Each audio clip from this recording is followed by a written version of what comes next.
Probando, probando.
En Mujeres Siempre a tu Lado, en línea.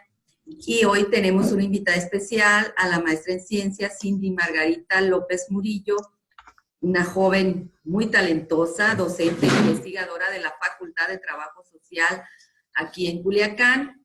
Bueno, pues ella fue estudiante del doctorado en Trabajo Social en la Universidad Autónoma de Sinaloa, maestra en Ciencias en Trabajo Social, con acentuación en Sistemas de Salud, licenciada en Trabajo Social, tiene diversos diplomados, diplomado en Violencia de Género, el Centro de Políticas de Género de la Universidad Autónoma de Sinaloa, diplomado en Género y Derechos Humanos de las Mujeres en el Centro de Políticas también, y bueno, también diplomado en Competencias para la Docencia Universitaria en la Universidad Autónoma de Sinaloa, curso de actualización disciplinaria en Peritaje Social impartido por el presidente de las CONADS.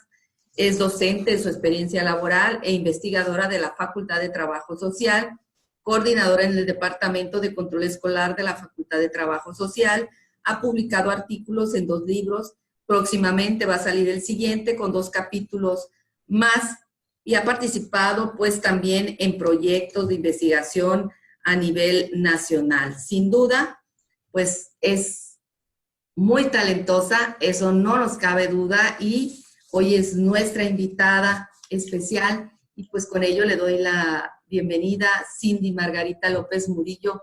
Bienvenida, iniciamos con nuestro tema. Buenos días.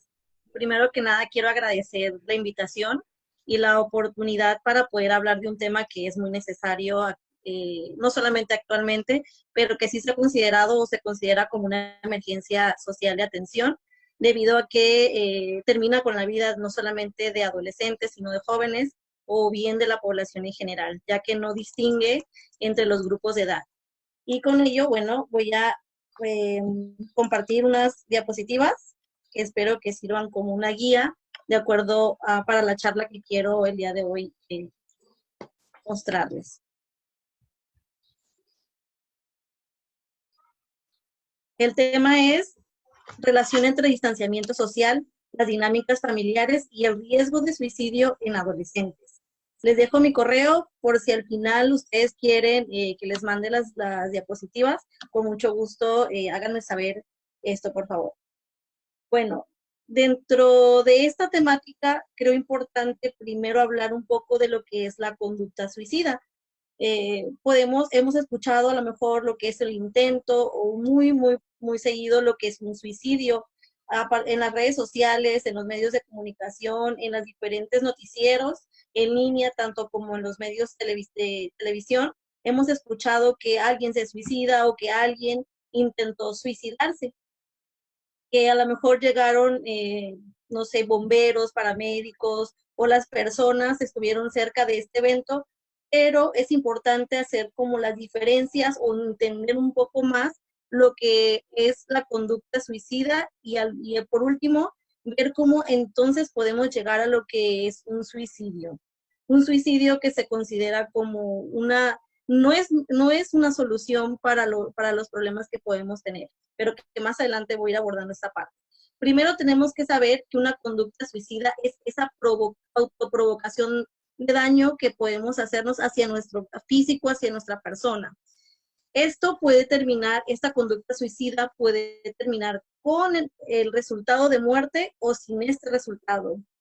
Es el intento no adecuado para solucionar problemas y que tenemos que saber que no es precisamente que queramos terminar con la vida según las diferentes investigaciones y los diferentes autores, no es que se quiera terminar con la vida, sino que se quiere terminar con el dolor, con los problemas, con ese sentimiento de sufrimiento y ese dolor del alma que mencionan algunos autores. Bueno, entonces sabemos que la conducta suicida es eso, ese riesgo o esta autoprovocación de daño. Después tenemos otras etapas que vienen siendo, por ejemplo, la ideación suicida.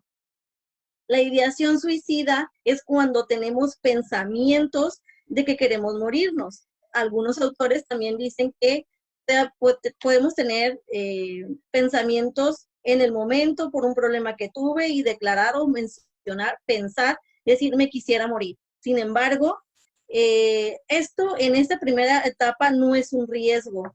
¿Por qué? Porque fue de esa manera y fue fugaz. Sin embargo, cuando el pensamiento, la ideación es reiterativa, empiezo a pensar más en esa idea de morir, en esa idea de acabar con esto que yo siento, cuando ya estamos pensando o contemplando los métodos, el cómo despedirme de los demás, etcétera, etcétera, es cuando entonces ya empieza a generarse como un riesgo. Sin embargo, también la ideación suicida se considera como en la etapa donde se puede prevenir lo que es el intento y el suicidio consumado. En la parte del pensamiento suicida se pueden hacer muchas cosas. Por otra parte, tenemos lo que es el intento suicida. El intento es cuando nosotros o nosotras ya realizamos una acción hacia nosotros mismos, con la idea de terminar con la vida. Sin embargo, esto no todo el tiempo sucede. Puede llegar alguna persona, en este momento puede la persona reaccionar o pensar que a lo mejor eso no es lo que quería realmente. Entonces pasa algo que impide que la persona logre el cometido, que es el suicidio, ¿no? Entonces es esa autoprovocación de daño con la sí idea de terminar con la vida. Y por último tenemos el suicidio. Este es todo caso de muerte efectuado por la víctima misma, ¿no? Quiere decir que yo realizo acciones que dañan mi propia integridad y que termino con mi vida. Es una muerte fuera de tiempo, se supone que, no se supone, como es una muerte fuera de tiempo, tantos proyectos, metas que pudo haber logrado esta persona ha sido interrumpida. También el suicidio la conducta suicida en sí no es un problema que solamente afecte a la persona que se suicida, sino también a los familiares, a los amigos, a los compañeros, a los vecinos, con todas las personas con las que tuvo en su momento algún contacto, también se consideran afectados por el suicidio de esta persona, ¿no? Desde hace un momento existen etapas que llevan al suicidio consumado, que lo decía, es la ideación suicida, la contemplación activa del suicidio, es decir, aquí ya voy pensando de manera más elaborada cómo poder lograr ese objetivo. La preparación y la planeación de cómo lo voy a realizar, con qué métodos, de qué día, etcétera, etcétera. Hacer el intento y lograr el suicidio en este caso consumado. Es importante resaltar que aunque haya una serie de etapas, no significa que todo el tiempo sea esta ruta para llegar al suicidio consumado, ¿no? Todo dependerá del problema, de la crisis, de cómo esté la persona. Se puede ir directamente al suicidio consumado sin contemplar detenidamente las demás etapas. También en este caso, el suicidio antes se contemplaba muchos años atrás, muchos años atrás, se consideraba que era un problema psicológico, psiquiátrico, que tenía que atenderse por estas vías. Sin embargo, hay algunos autores que descubren o que investigan que el suicidio también es por factores sociales, ¿no? Y en ese sentido es la ruta por la cual vamos a abordar el día de hoy. ¿Cuáles pueden ser esos factores que pueden incidir en esta conducta suicida? Entonces, la sociedad tenemos un papel fundamental en el desarrollo de los adolescentes. En este caso, que de esto se trata la conferencia. Entonces, esa participación o esa influencia que tenemos con todos implica algo, implica un efecto, implica contribuir en ciertos comportamientos o también que estos pueden ser positivos o que pueden ser negativos. Una vez que espero que ya haya un panorama un poquito más claro de qué es la conducta suicida, cuáles son sus etapas y cuál es la diferencia entre uno y otro, me voy a permitir hablar un poco de ciertas estadísticas o datos estadísticos que nos van a permitir tener una visualización del problema de una manera más general, pero que también nos habla de la magnitud del problema que estamos viviendo actualmente. En este caso, a nivel mundial, se señala, según la Organización Mundial de la Salud, que existen 800 suicidios por año aproximadamente, lo que corresponde una muerte cada 40 segundos por este motivo, ¿no? Entonces, imagínense, si ahorita tomamos el reloj en nuestras manos y vemos el segunderos, qué impactante es saber que cada 40 segundos en alguna parte del mundo alguien se está suicidando, ¿no? Es muy preocupante tener esta idea y saber que estos suicidios pudieron verse evitados. También en el caso también se considera como la segunda causa de muerte en el grupo de 15 a 29 años de edad. En México específicamente tenemos que al año se suicidan 6,710 personas, mayormente los hombres que las mujeres. En los grupos de edad, según los suicidios por grupo de edad, se suicidan en México con el 46%, mayormente las personas que están entre 30 y 59 años de edad, seguido de los jóvenes de los 18 a los 29, y en tercer lugar, los adolescentes entre 10 y 17 años de edad, y por último, los adultos mayores entre 60 y más años. En Sinaloa específicamente se encuentra en el lugar 17 en cuanto a la tasa de suicidios por entidad federativa. Para el 2015 se habían suicidado, en ese año se suicidaron 111 personas, de igual forma, mayormente los hombres.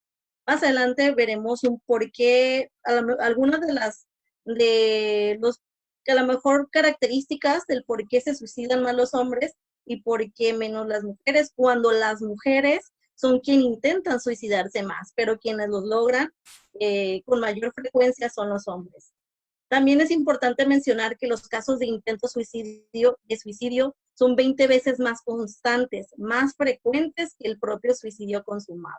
Eso representa que en la población en general, aproximadamente el 5% de la sociedad se ha intentado suicidar por lo menos alguna vez. Y como es un tema que involucra a la familia, también traigo algunos datos de estas personas que se han intentado suicidar o que se han suicidado, en qué tipo de hogares vivían, ¿no?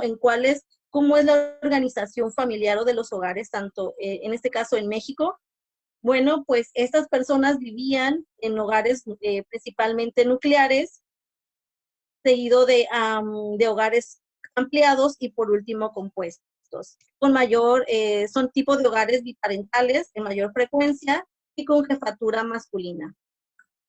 En esta idea, con estas características y con estos datos, podemos ver que el suicidio es cada vez, bueno, si les trajera estadísticas de años anteriores, pero que no traigo, pero les puedo comentar, nos podemos dar cuenta que los datos de suicidio están aumentando.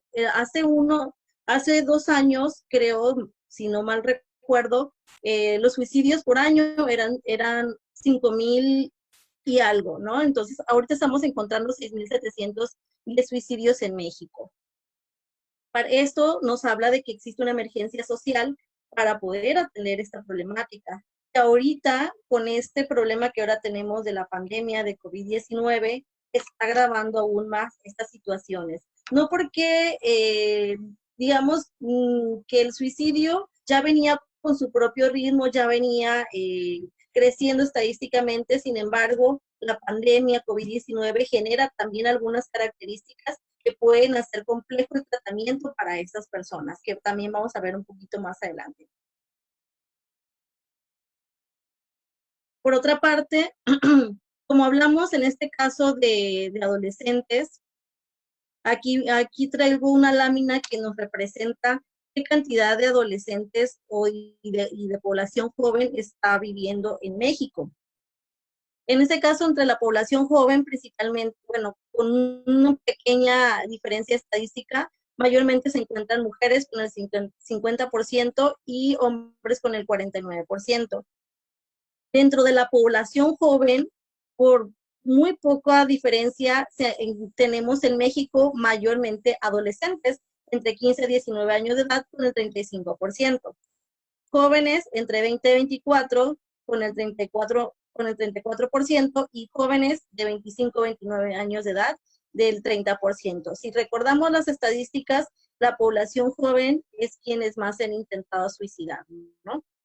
Ahora, entre esa población joven hay encontramos diferentes características de acuerdo a las generaciones. No sé si ustedes ya han escuchado lo que es la generación Z o generación millennial. La generación Z comprende las personas que nacieron en 1996 o bien los rangos de edad de 1996 al 2010. Es decir, es la población adolescente que se le considera generación Z o centinela. Generación Z. Ellos tienen algunas características, que en este caso es el uso del Internet, de las redes sociales, de las diferentes plataformas, como que se practica prácticamente todo el día, ¿no? Todo el día o están conectados a un celular, a una tablet, a una computadora o algún uso electrónico de este tipo para la comunicación o para el uso de las mismas redes sociales. Y en la generación Y o los millennials, son nacidos entre 1980 y 1995, que también utilizan el Internet prácticamente para todo. Sin embargo, hay unas características que diferencian entre adolescentes y jóvenes. Lo que dicen los autores es, por ejemplo, que los que ya están en la juventud, es decir, generación Y, ellos piensan más en conseguir un trabajo, digamos, estable. Todo el día están en el uso del teléfono, de las diferentes herramientas electrónicas, pero también utilizan mucho su tiempo para viajar, para conocer otros lugares, sin embargo, sin perder de vista lo que es tener un trabajo fijo, ¿no? En cambio, los adolescentes, los que vienen atrás, la generación Z, los que vienen con todo este impulso de las nuevas tecnologías, los que vienen aprendiendo un sinfín de herramientas virtuales que los conecta cada vez más, ellos piensan menos en un trabajo formal, piensan más en la conectividad, piensan más en el uso del Internet y y ellos tienen la característica de que en lugar de conseguir un trabajo fijo, con su horario, su jornada completa, en varios tipos de trabajo, ¿no? En algo que les genere o que les dé tiempo para ellos, para estar en el uso, para los propósitos que ellos tienen, ¿no? Entonces, aquí en la cuestión de los adolescentes vemos que vienen ya adheridos a una tecnología, vienen con el conocimiento, con el uso de una tecnología la mayor parte de su tiempo. Ahora, de estos datos, ¿quiénes son, o sería importante mencionar, quiénes son las personas que pudieran estar pensando en suicidarse? Ese es un dato importante, ya que todos tenemos cerca algún adolescente, ¿no? Sea un sobrino, un hermano, un vecino, a lo mejor mis estudiantes, soy maestra de secundaria y mis estudiantes, o de preparatoria, o no sé, el hermano de mi amiga, de mi amigo. Entonces, todos tenemos algún contacto con algún adolescente. En este caso sería muy importante como ver o estar al pendiente de señales que pudieran tener los adolescentes en sus comportamientos. Ahora, cabe aclarar que el riesgo suicida no todo el tiempo tiene señales muy visibles, ¿no? Dicen los autores o las investigaciones han descubierto que ha habido suicidios donde no hubo una señal, pero que sí en otros y una buena mayoría sí han dado alguna señal antes de intentarlo o lograr el suicidio consumado. Por lo tanto, no está de más, creo que es muy importante conocer algunas de estas señales que pudiéramos nosotros observar en los adolescentes. Por ejemplo, si ustedes escuchan a algún adolescente de manera repetitiva que mencione que ya no vale nada, que todo es inútil, que nada tiene remedio, como si ya no encontrara otras salidas para cualquier problema o cualquier situación, ese ya podríamos encontrarlo como una señal, ¿no? Y sobre todo si conocen a este adolescente que comúnmente no hablaba de esta manera, ¿no? También podemos encontrar a personas que tienen baja autoestima. Tiene que ver mucho con cómo se ven, con el amor propio, cómo ellos se conciben y cómo también se dirigen hacia los demás. También otro aspecto importante es alejamiento, es decir, a lo mejor era una persona sociable y de repente se aísla, de repente ya no sale de su cuarto o de repente ya no conversa, de repente ya no sale con los amigos, en clase a lo mejor deja de participar y se aísla en una esquina. Entonces empezamos a ver que una persona con riesgo suicida tiene un cambio en su comportamiento, es decir, se aleja de las personas con las que comúnmente ya tenía ese contacto cotidiano. También no muestra interés por las cosas que realiza, empieza a generar actividades porque las tiene que realizar, porque su familia le pide que lo realice, porque es algo que ya viene dentro de la dinámica familiar o escolar o de lo que la persona tiene en sus actividades. Sin embargo, el interés que lo impulsaba a realizarlo ya no lo tiene. Ya no encuentra como ese sentido para hacer las cosas. En algunas ocasiones se tiende a verbalizar también su inconformidad para realizar estas acciones. Por otra parte, está propenso a accidentes o a conductas riesgosas. A lo mejor era una persona que, por ejemplo, o es una persona que no fuma, que no bebe, pero de repente empieza a consumir alcohol, tabaco, a lo mejor alguna droga ilegal y era algo que comúnmente no se miraba, ¿no? Entonces, si lo hace además con exceso, podemos encontrar que también es otra señal.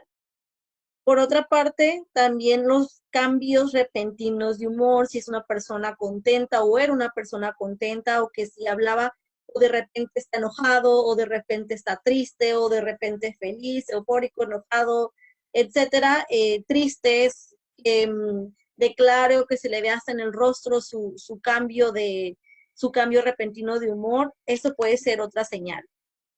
El estar triste todo el tiempo, en no encontrar un motivo para estar feliz, para sentirse bien, ese es otro motivo. Decía hace un momento, el abuso de drogas y o alcohol, esa es otra característica. También muestra interés por temas de la muerte. A lo mejor anteriormente pueden encontrar que nunca hablaba de eso, ahora tiene dibujos de la muerte o lee libros sobre la muerte o las pláticas son en relación a la muerte, qué habrá después de la muerte, qué se sentirá al morir, etcétera, etcétera.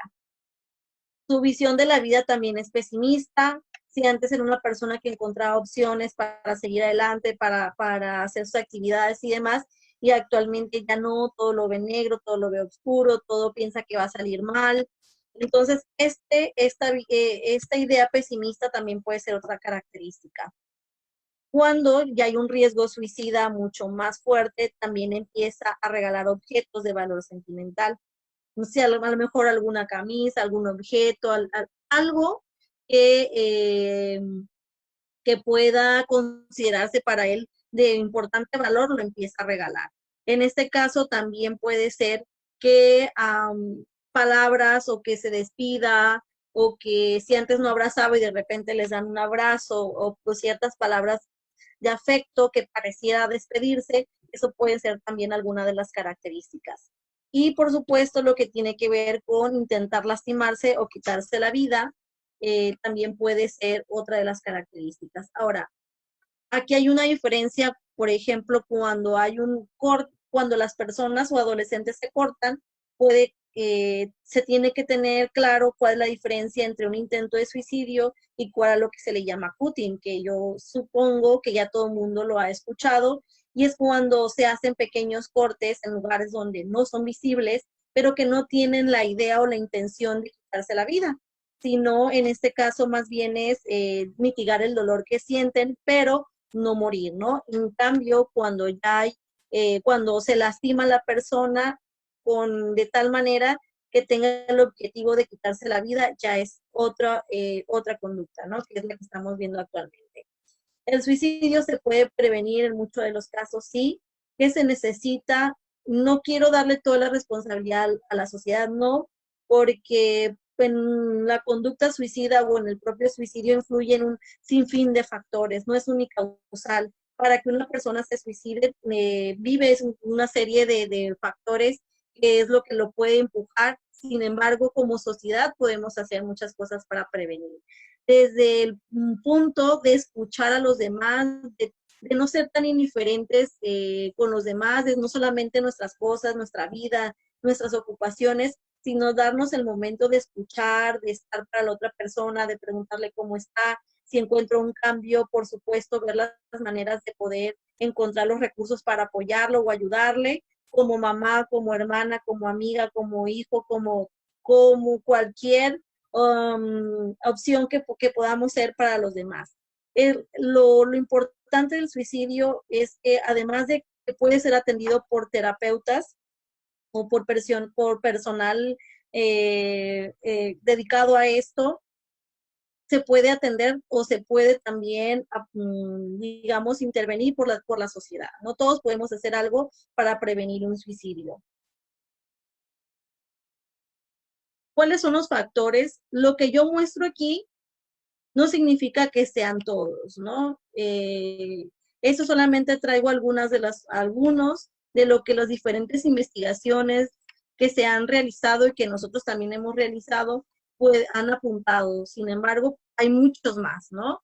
Algunos suicidios o intentos de suicidio que se han realizado tienen que ver con violencia, con abandonos, en el caso de los jóvenes o adultos, separación de la pareja, problemas familiares, problemas económicos, lo que le llamamos bullying o violencia escolar, depresión, el uso de drogas, los usos que tienen que ver con la tecnología, que puede ser dependiendo lo que se esté, digamos, utilizando. Los estigmas también tienen una participación importante dentro del problema del suicidio, porque es la manera en cómo vemos a la otra persona que se ha intentado suicidar. Cuando hemos realizado entrevistas con personas que han intentado suicidarse, algunos de los aspectos que mencionan es que ellos no declaran abiertamente que han intentado suicidarse o no piden apoyo abiertamente por lo que les van a decir, por cómo los van a señalar, la crítica que van a tener y se lo callan. Inclusive en los estudios que hemos realizado, algunos de los jóvenes mencionan que que ni siquiera su familia se lo han contado ni se lo van a contar, que intentaron, hubo algo que detuvo el suicidio consumado, en este caso, pero que ellos no tolerarían la manera en que las otras personas los estuvieran señalando, ¿no? Entonces los estigmas, sabemos o debemos de saber que un suicidio no es por cobarde y no es por valiente, sino que viene atravesado por una serie de factores, por una serie de conflictos que la persona está cargando, ¿no? Entonces, la manera en que vemos a la persona que se intenta suicidar implica mucho para ellos. Por lo tanto, para la sociedad también sería como un buen momento de empezar a cambiar esa visión, ¿no? Que tienen las personas que han intentado suicidarse o que se suicidaron. También las familias que son sobrevivientes de suicidio, les cuesta mucho hablar que un familiar se suicidó por lo mismo, por como también la sociedad a veces concebimos lo que es este problema, ¿no? Que es un problema social. Otro de los factores son la discriminación, la exclusión, lo que también se le llama ciberbullying, la soledad. En estudios que hemos realizado, algunos de los adolescentes y jóvenes que hemos entrevistado también mencionan que se han sentido solos, muy solos antes del suicidio. No consideran tener a alguien para poder decirle todo lo que sienten y poder evitar esta acción, ¿no? Que es autodañarse. En este caso, aparece en esta nueva, o digamos que en la actualidad, otros aspectos que tienen que ver con es el distanciamiento social derivado de la pandemia que estamos viviendo, de COVID-19, que también lo voy a ver en la lámina anterior, pero con esto quiero decir que este problema que ya venía grave, que ya venía aumentando, con COVID-19 se asuman nuevas características que pueden hacer mucho más complejo la atención de las personas con este riesgo suicida, ¿no? Entonces, que lo voy a ver en la siguiente lámina. El tabú, también desde hace un momento, el tabú es algo que también ya debemos de quitarnos como sociedad. Hablar de suicidio no significa significa que le esté diciendo o que le estemos diciendo a la otra persona, suicídate. Al contrario, hablar del tema ya es un proceso que, digámoslo así, hasta terapéutico, porque la otra persona ya empieza a hablar, ya empieza a deshogarse y te empieza a sentir, a decir lo que siente, lo que piensa y lo que le molesta o lo que le duele. Entonces, hablar del suicidio que nos genera para empezar a nosotros ese malestar o esa incomodidad. Sabemos que es un tema de mucho riesgo, sabemos que es un tema muy complicado, porque pueden ser muchos factores lo que estén impactando en estas personas, en los adolescentes. Sin embargo, tenemos que empezar como sociedad también a quitarnos ciertas barreras y poder abrirnos a los temas. No estamos haciendo una invitación a las y los adolescentes para el suicidio. Estamos abriéndonos para escuchar, para decirles que aquí estamos y que podemos hablar del tema sin señalamientos, ¿no? De eso se trata. Dentro de estos factores también se encuentran algunas estrategias de afrontamiento, que también diferentes autores lo han mencionado, que tienen que ver, por ejemplo, podemos elegir el que más se nos acerque a las posibilidades que nosotros tenemos para poder atenderlo. Cada adolescente, cada familia, cada persona tiene su propia forma. Ningún problema es igual, aun cuando haya factores similares. Las estrategias o habilidades para la vida de cada persona son muy distintos. Por lo tanto, dentro de las estrategias de afrontamiento, podemos abordar o tratar de trabajar la que más se apegue a lo que yo estoy dispuesta o dispuesto a dar, ¿no? O también a hacer. En este caso, algunas de las estrategias que según los diferentes autores e investigaciones mencionan es concentrarse uno de ellos es concentrarse en resolver el problema, es decir, identificar cuál es el problema que a mí me está dañando, que a mí me está afectando y qué voy a hacer para resolverlo, ¿no? ¿Cuáles van a ser las medidas o las estrategias secundarias que voy a hacer? La primera es concentrarme y entender que es un problema, pero que es un problema que puede resolverse. Por otra parte, esforzarse y tener éxito, es decir, bueno, me voy a dedicar a lo mejor a actividades académicas, me voy a dedicar a hacer lo que me gusta, me voy a dedicar a sentirme bien con lo que a mí me gusta hacer. Otro es construir amistades más cercanas para poder tener con quien también desahogarme, con quien platicar, con quien poder decir lo que a mí me está pasando, ¿no? Fijarse en lo positivo en lugar de lo negativo, hacer ejercicios, puede ser también buscar apoyo social. El apoyo social puede ser cualquier persona, lo decía hace un momento, puede ser desde un amigo, una amiga, un vecino, un familiar. Sin embargo, ese sería como el apoyo inicial que se necesitaría continuar también con un apoyo profesional. Es decir, ir a las diferentes instituciones con los diferentes profesionales que puedan dar tratamiento o seguimiento a esta problemática. Sin embargo, nosotros como sociedad podemos ser ese primer contacto para que la o el adolescente sepa que no está solo. También lo que es el apoyo espiritual, la religión o lo que ustedes consideren que puede ser fundamental para poder salir de eso que están sintiendo. También pongo aquí lo que son algunos factores macrosociales, digamos, o macros, que también pueden intervenir en esto que acabo de mencionar hace un momento como factores de riesgo. Sabemos que los factores económicos del país, los sociales, los psicológicos, lo cultural, todo tiene que ver tanto en los factores de riesgo como las estrategias de afrontamiento, ¿no? En esos estilos que tenemos para salir adelante o para tener ese riesgo. Todo impacta en todo. Entonces, por eso es importante este acercamiento con las personas con riesgo suicida. En este caso, los adolescentes. Ahora, hemos hablado de lo que es el distanciamiento social como una de los riesgos, ¿no? Como que también están contribuyendo a este riesgo suicida. Pero ¿qué es el distanciamiento? El distanciamiento social que se ha indicado como una de las medidas para disminuir o evitar contagios de COVID-19. Pues precisamente, ¿no? El distanciamiento social es esa medida de prevención que se debe de tomar para reducir esta propagación y por lo cual se necesita tener una distancia segura entre las personas, es decir, entre las personas externas a nuestro hogar. También es importante señalar que el distanciamiento social ha traído consecuencias en la salud mental, ¿no? Debido a que las personas que tienen la posibilidad de estar solamente en casa y no salir a menos que sea algo realmente importante, realmente han tenido ese distanciamiento, pero no solamente físico, porque aquí hay una diferencia y es lo que más adelante también les voy a abordar, de que se ha confundido o no se ha alcanzado a explicar que no es la misma distanciamiento social que físico.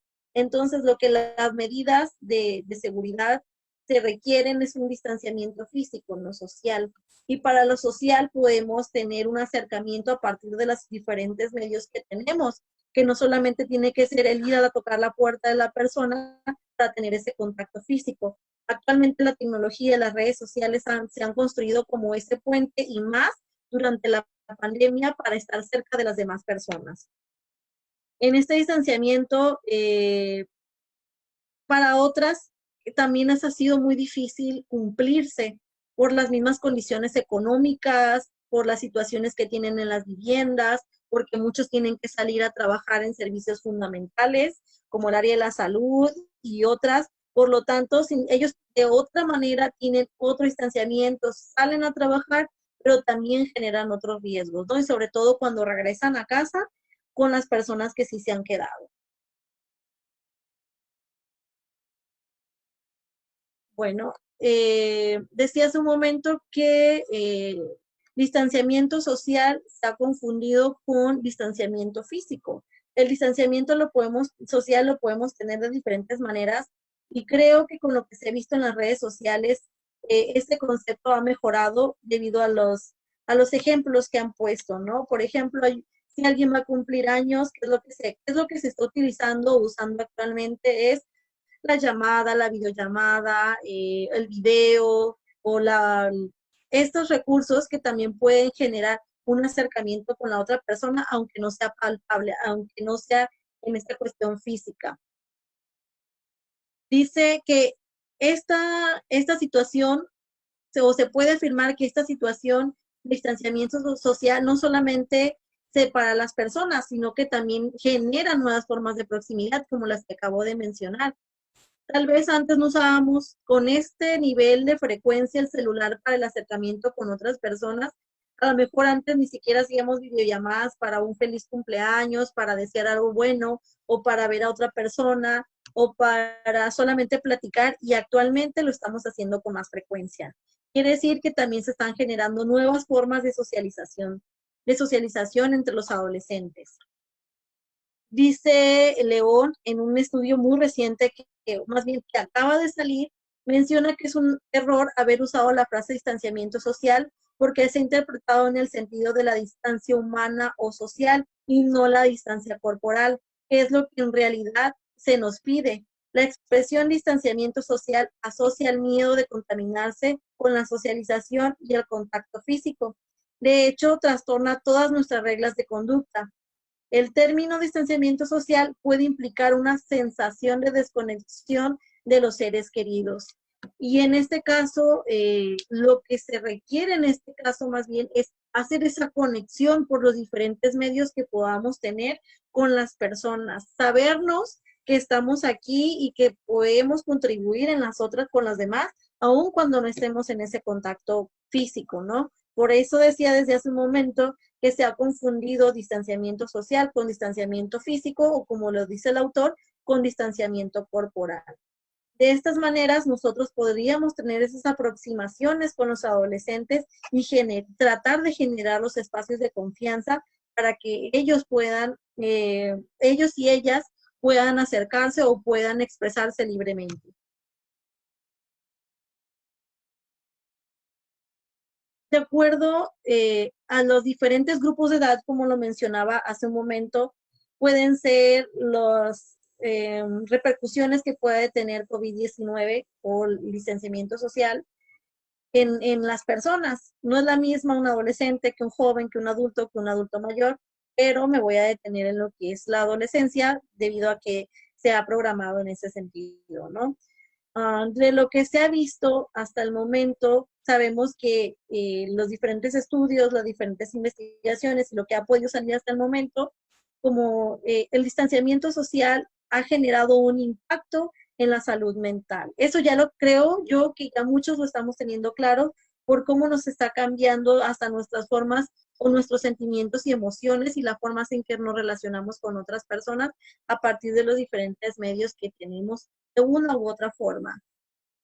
Dice que las crisis vividas puede aumentar la tasa de suicidios durante y después de la pandemia. Es decir, no es que ahorita en este momento solamente se esté generando los riesgos y que actualmente o en este momento van a salir y se van a visibilizar estos riesgos suicidas, sino que no solamente en el proceso, sino también después de él, porque es una construcción que se está generando al momento de los sentimientos que genera o la soledad que se percibe o del miedo, la tristeza, el qué va a pasar después y si yo me enfermo de COVID, si no resisto. También debemos recordar que los adolescentes, no porque no tengan un trabajo formal, no tienen acercamiento a las consecuencias de COVID-19. Recordemos que lo tienen desde la economía del hogar, desde si tienen los servicios necesarios para subsistir, si tienen comida, si tienen agua, si tienen luz. Que recordemos que también la economía ha sido afectada por esta pandemia. Muchos trabajos se han perdido y no solamente afecta a quienes son responsables, digamos, de la familia, sino también a ellos, ¿no? Y a ellas, a los adolescentes. Ellos sí ven, ellos alcanzan a observar, ellos se dan cuenta de lo que están pasando y de las preocupaciones que tienen los demás, y a ellos también les preocupa, les mortifica, les da tristeza, les da ansiedad. Pueden pasar también por una diversidad de emociones, como alguno de los estudios que estamos haciendo actualmente refiere precisamente a ese miedo, a ese estrés, a esas preocupaciones que se están generando a partir de lo que se está viviendo dentro de la dinámica familiar. Es probable también decir que las consecuencias para la salud mental, incluido el comportamiento suicida, estén presentes durante mucho tiempo y alcancen un punto máximo más tarde que la pandemia real. Para reducir los suicidios durante la crisis de COVID-19 es imprescindible disminuir el estrés, la ansiedad, los temores y la soledad en la población, ¿no? Entonces, no solamente tenemos que prepararnos para la actualidad, para lo que los adolescentes que ya estén dando alguna señal de riesgo suicida o no, sino también para lo que viene después. Ahorita es buen momento para la prevención, para trabajar en esa disminución, como dice Muro, en ese estrés, en esa ansiedad, en esa preocupación, en esas tristezas, en ese miedo y en esa soledad que están sintiendo, en este caso, las y los adolescentes.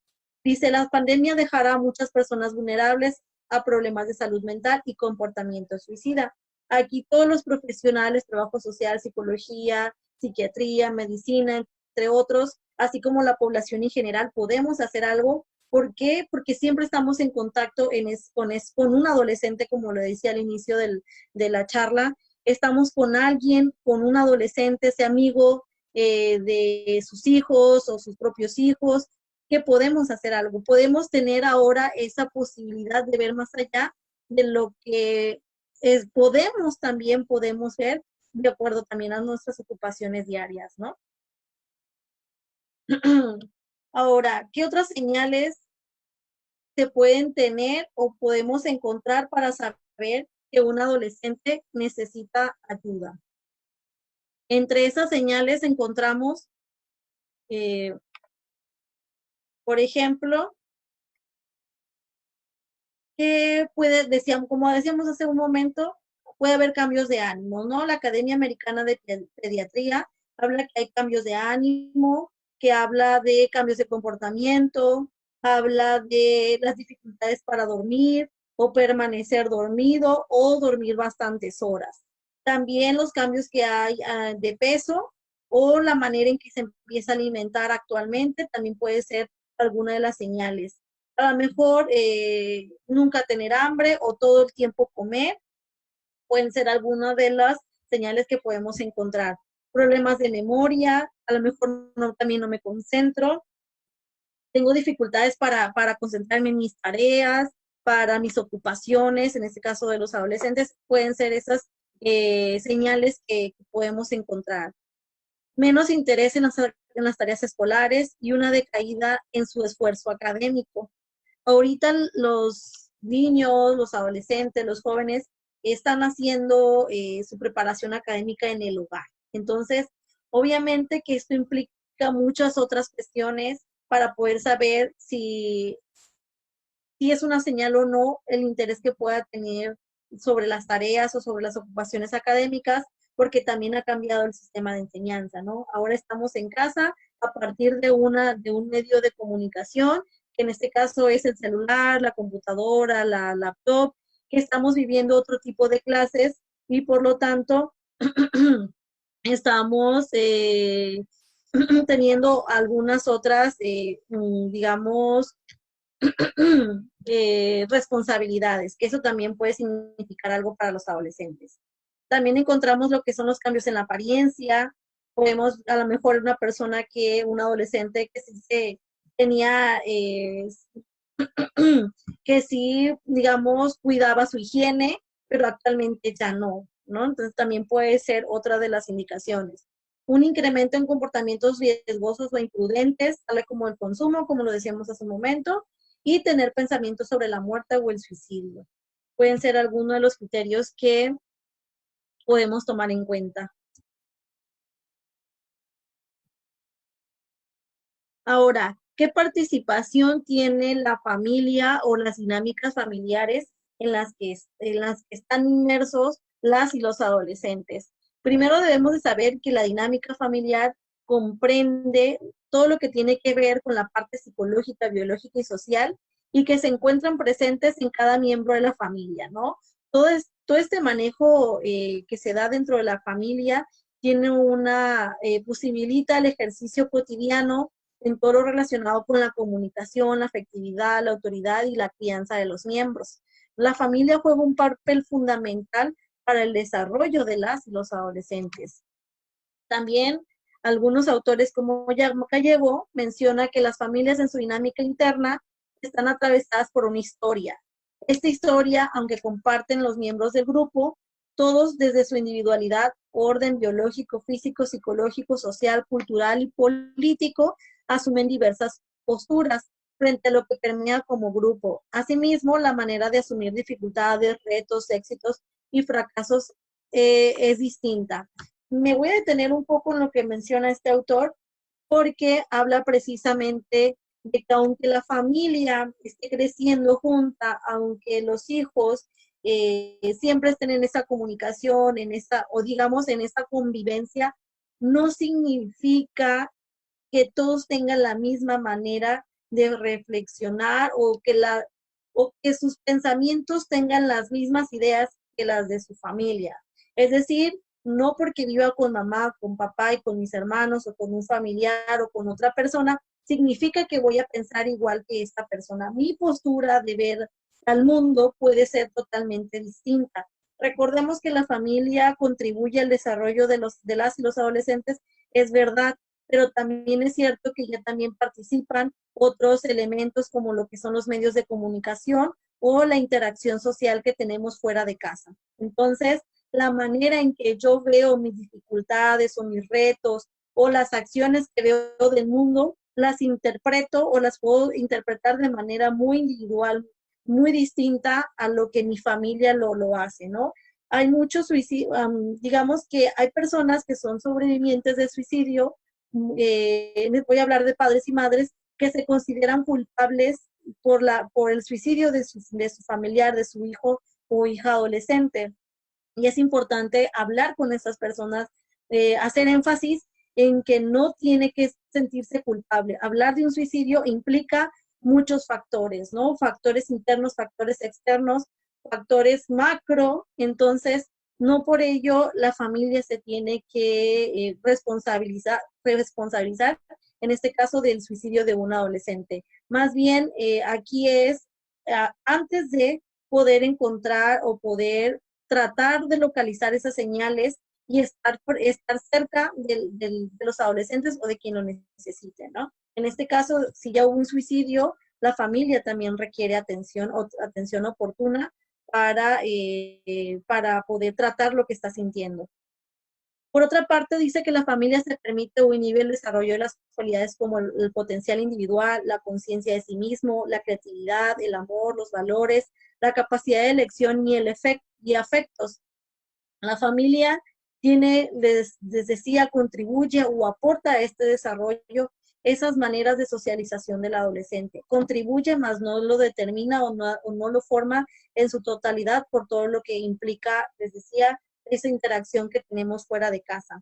Entonces, sin embargo, sí hay un conocimiento de de cómo son las personas que están a mi alrededor, y sobre todo la importancia que cada uno de nosotras y nosotros podamos estar realmente dando atención a quien está a nuestro alrededor, ¿no? Si en este caso, como hemos venido hablando, los adolescentes, generar esos espacios de confianza, generar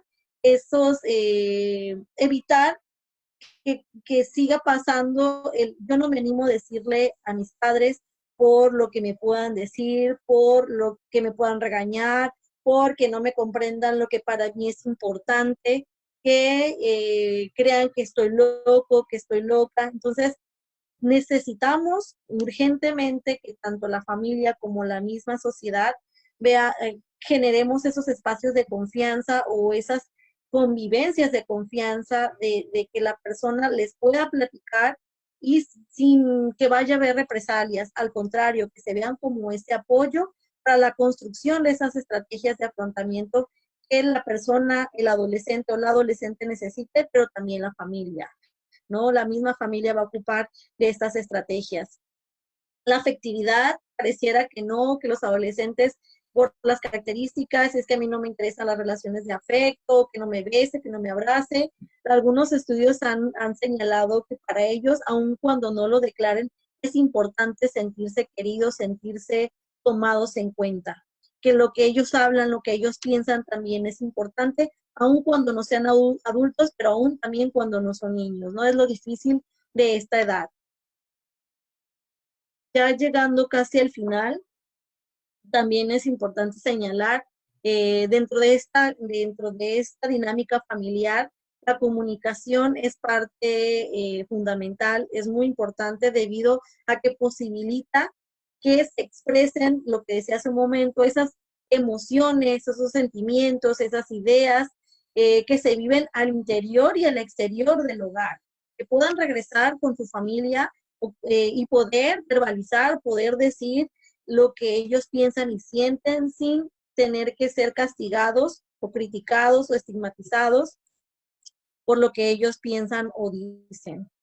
Las relaciones afectivas siguen siendo necesarias, permite a los seres humanos sentirse queridos, admirados, apoyados, protegidos, tenidos en cuenta, escuchados y valorados. Entonces, estos se convierten como esos factores protectores para poder abrir, que el adolescente se abra con nosotros, con las familias.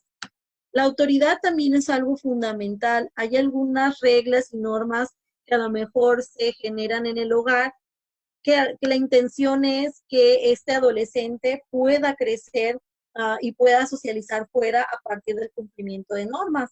Sin embargo, en algunos estudios se ha encontrado también que algunos aspectos de autoridad, de reglas, han pasado el límite y se han convertido en, hasta cierto punto, se han considerado por los adolescentes como violentas. Entonces sería importante también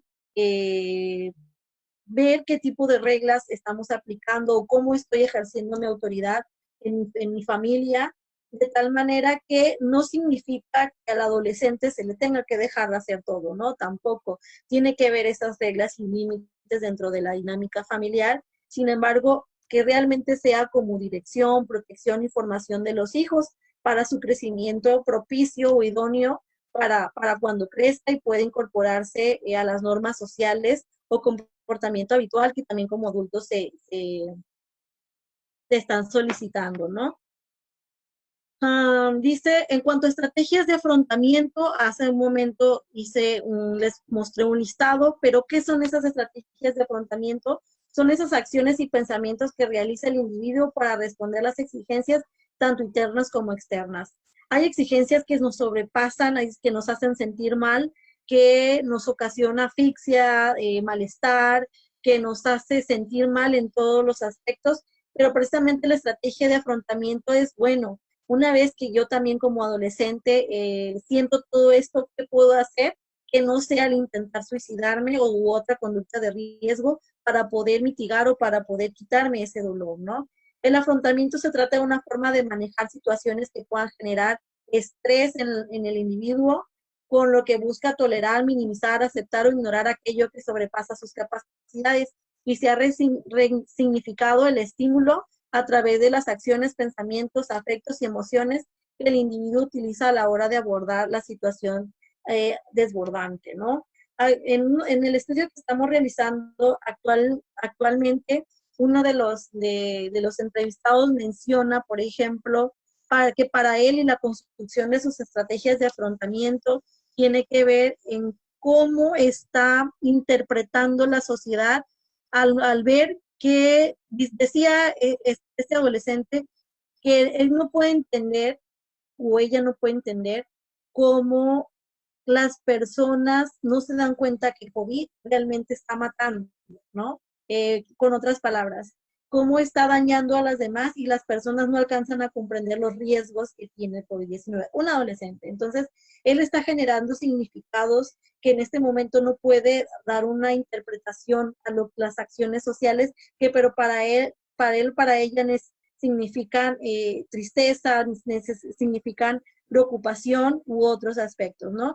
Y en este momento esas estrategias nos sirven precisamente para lograr construir o tener una mejor salud mental, que es lo que nos permite tener la capacidad para la toma de decisiones para nuestra vida diaria, ¿no? Entonces, se invita, y ya esto sería lo último, tanto a las familias como a los adolescentes, a acercarnos a alguien a quienes ustedes consideren que le tengan algo de confianza para poder no mantener el secreto lo que sienten, lo que piensan, buscar conversar con quien ustedes se sientan cómodos, elijan a alguien, sea quien sea, y que esta persona a su vez pueda contactar a algún profesional para dar acompañamiento a la persona en riesgo suicida, ¿no? Y analizar lo que nos está molestando o lo que nos está generando ese malestar para preferir morir en lugar de vivir, ¿no? Y darnos la oportunidad de seguir adelante y seguir conociendo lo que nos ofrece el mundo.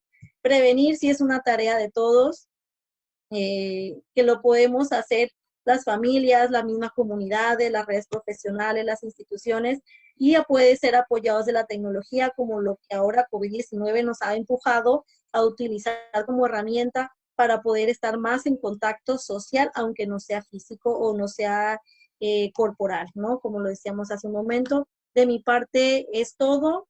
Espero que esto les haya dado, haya sido de su interés. Recordemos que esto no va a acabar.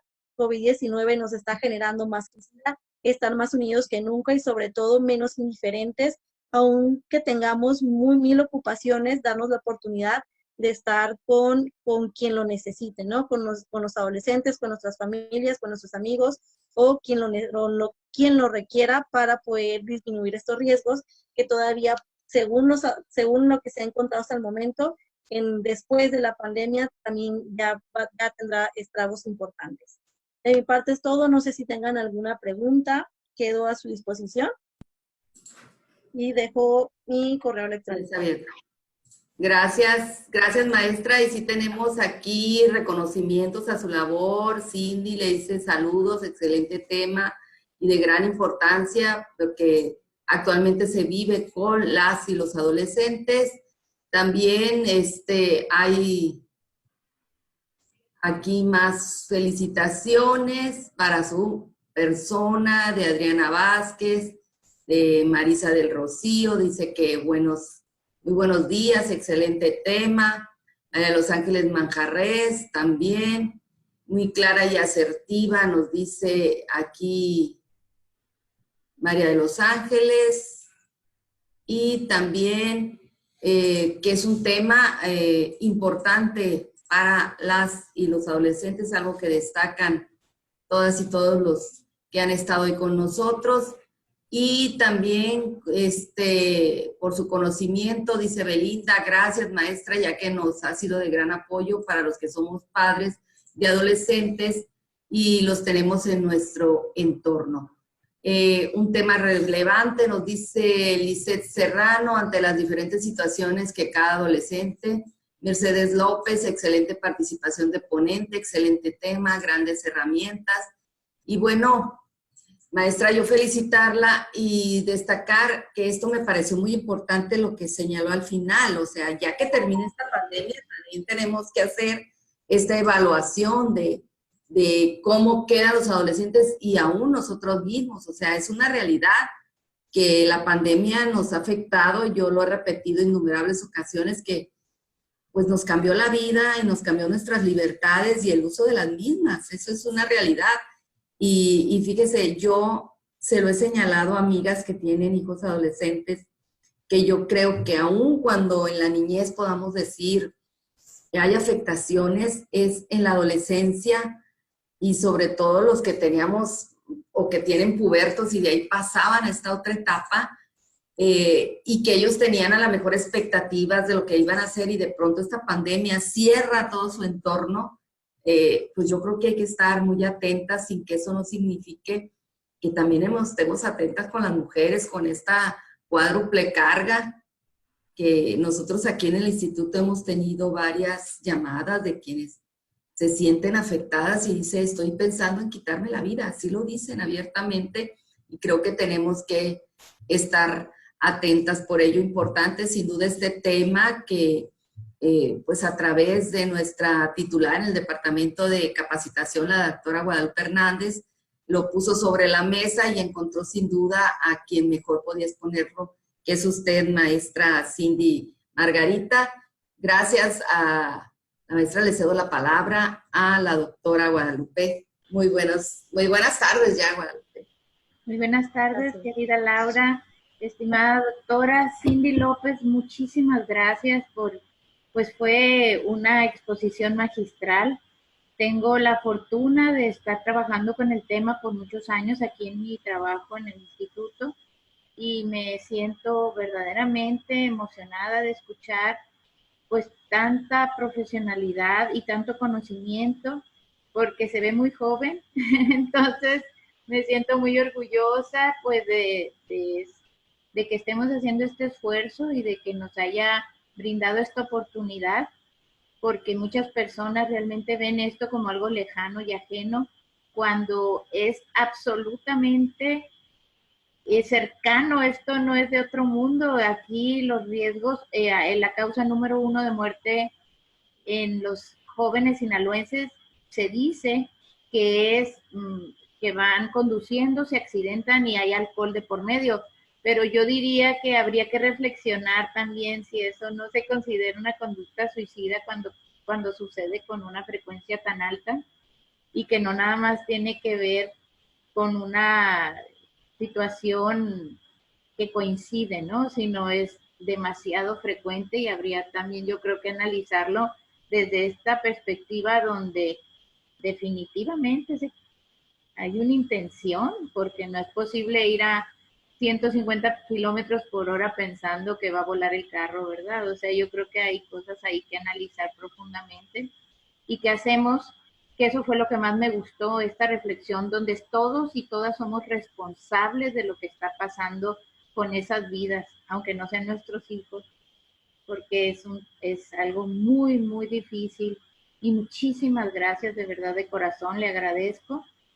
Y pues voy a proceder, si con tu permiso, a hablar acerca de nuestra próxima ponente el próximo lunes, que va a ser la doctora Loreta Bravo Sainz, que es nacida en Tijuana, Baja California, con estudios en la Universidad de Monterrey, practicante de meditación por 20 años, Ha incursionado en los últimos 5 años en la impartición de conferencias y talleres a nivel estatal, allá en Baja California, y nacional, con temas como mindfulness, comunicación sin violencia, inteligencia emocional y resiliencia, entre otros temas relacionados con el bienestar emocional.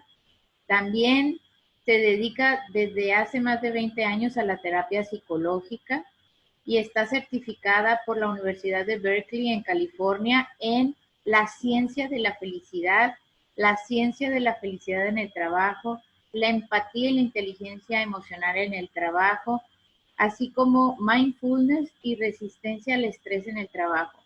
Así que vamos a tener una extraordinaria ponente aquí el próximo lunes que habla de otra variable de estas situaciones que nos ponen muy tensas a todas. Y pues le cedo la voz a nuestra directora Laura González para hacer el cierre del día de hoy. Un abrazo, doctora, muchísimas gracias.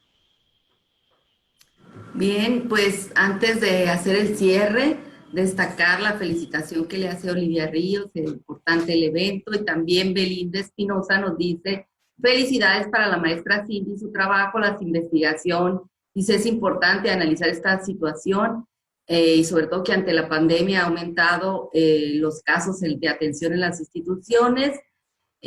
También nos dice Ani Martínez, muchísimas gracias por compartir el tema. Y siguen los agradecimientos. Y Marlene nos pide hacer uso de la voz, está levantando su manita, entonces le estamos ya habilitando el audio, Marlene, para que haga su pregunta, ¿sí?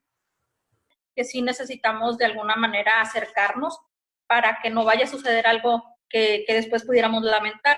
Y sí, muchas felicidades y pues gracias por toda esa preocupación por nosotros y pues compartirlo de una manera tan clara y tan precisa. Muchas gracias. Muchas gracias a ti por la confianza y preguntar.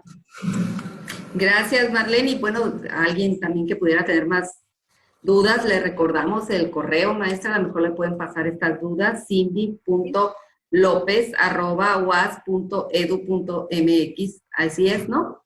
Sí. Entonces, pues no nos queda más que agradecerle y aquí tenemos el reconocimiento que le haremos llegar. El Instituto Sinaloense de las Mujeres otorga el presente reconocimiento a Cindy Margarita López Murillo por su participación como ponente de la conferencia La relación entre el distanciamiento social, las dinámicas familiares y el riesgo de suicidio en las y los adolescentes. Sin duda, un tema que nos ha dejado también abierto mucho, yo creo, el radar para detectar estas situaciones, que es lo más importante, y saber que siempre estamos a su lado, así como el Instituto Sinaloense de las Mujeres, está CEPAVIF y varias instancias, UNEM también, y también todos orientados a apoyarle en estas dudas y apoyarle en la atención a las y los adolescentes. Muchas gracias, maestra, la verdad, interesante ese tema y sobre todo que nos hace tomar conciencia. Muchas gracias. Muchas gracias a ustedes por la invitación y espero haber contribuido un poco al propósito general. Muchas gracias. Así es, y gracias a todos, los abrazo y pues que tengan un excelente fin y recuerden aquí el lunes en punto de las 11, aquí IS Mujeres en Línea. Gracias.